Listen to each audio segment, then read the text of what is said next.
मालेगांव बम धमाकों में माकूस साध्वी प्रज्ञा सिंह ठाकुर ने एक मरतबा फिर मुसलमानों के खिलाफ जहर अफशानी की है। इस जहर अफशानी का मकसद ये है कि हिंदुओं और मुसलमानों में नफरत पैदा करना।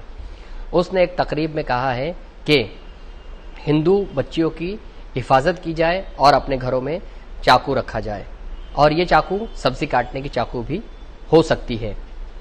उन्होंने ये भी कहा है कि जिस तरह से मुसलमान लौ जिहाद कर रहे हैं उस पर काबू पाना जरूरी है।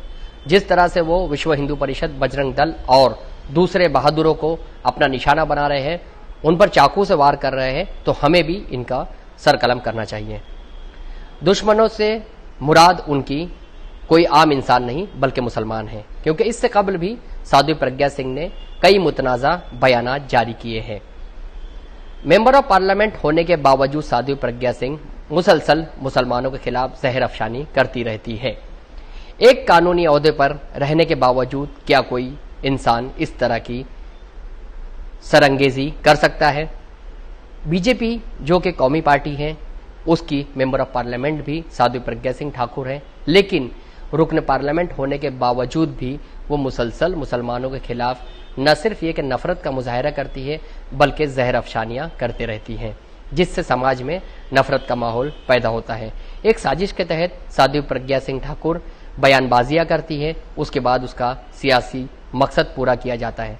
बता दें आपको कि जिस तरह से हिंदुओं और मुसलमानों के नाम पर सियासत की जा रही है, उससे दोनों के दिलों में नफरत आम की जा रही है और एक साजिश के तहत मुल्क का माहौल खराब करने की कोशिश की जा रही है। साध्वी प्रज्ञा सिंह ठाकुर जो कि रुकन पार्लियामेंट भी है और उन्होंने ये बयान दिया है, क्या दस्तूर में इसकी इजाजत है?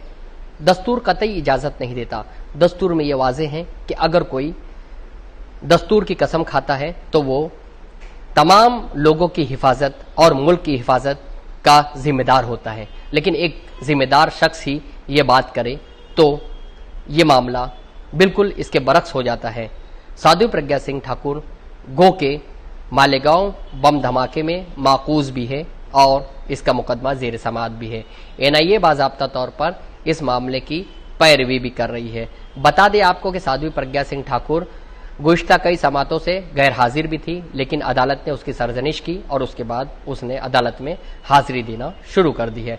मालेगांव बम धमाकों में जिस वक्त हेमंत करकरे ने इस मामले की तफ्तीश की थी, तो हेमंत करकरे को भी उन्होंने कई ऐसे कलमात की अदायगी के साथ याद किया था जो यहाँ लेना दुरुस्त नहीं है। उनके साथ बदकलामी की थी और उन्हें शराब देने तक की बात कही थी। बता दें आपको कि साध्वी प्रज्ञा सिंह जिस तरह से नफरत का माहौल पैदा कर रही है, ऐसे अनासिर से हमें होशियार रहने की जरूरत है। पुलिस ने साध्वी के खिलाफ नफरत पैदा करने और दो फिरकों में तनाव पैदा करने का मामला भी दर्ज कर लिया है और इसकी तफ्तीश जारी है। साध्वी प्रज्ञा सिंह कहीं ना कहीं अपने मकसद के हुसूल के लिए इस किस्म की बयानबाजी करती है, इसलिए हिंदुओं और मुसलमानों और मुल्क में रहने वाले लोगों को इस किस्म की बयानबाजी और सरंगेजी से दूर रहने की जरूरत है। जहां का इंसाफ की इस खास रिपोर्ट में हम आपको बताएंगे कि किस तरह से साध्वी प्रज्ञा सिंह ठाकुर ने हिंदुओं को हथियार रखने की सलाह दी है और मुसलमानों का सर कलम करने की अपील भी की है। देखिए जहां के इंसाफ की इस खास रिपोर्ट में क्या कहा साध्वी प्रज्ञा सिंह ठाकुर ने। इसलिए लव जिहाद करने वालों को लव जिहाद जैसा उत्तर दो। अपनी लड़कियों को सुरक्षित रखो, अपनी लड़कियों को संस्कारित करो, अपने घर में हथियार रखो। कुछ नहीं तो सब्जी काटने वाला चाकू जरा तेज रखो। स्पष्ट बोल रही हूं,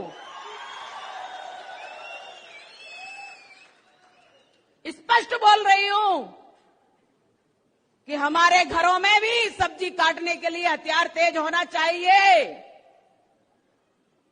उन्होंने चाकू से हमारे हर्षा को गोदा था, उन्होंने चाकू से हमारे वीरों को, हिंदू वीरों को, बजरंग दल के कार्यकर्ता, भाजपा के कार्यकर्ता, युवा मोर्चा के कार्यकर्ताओं को गोदा है, काटा है।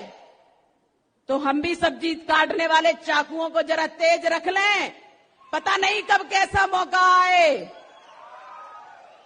तो जब हमारा सब्जी अच्छे से कटेगी तो निश्चित रूप से दुश्मनों के मुंह भी और सिर भी अच्छे से कटेंगे।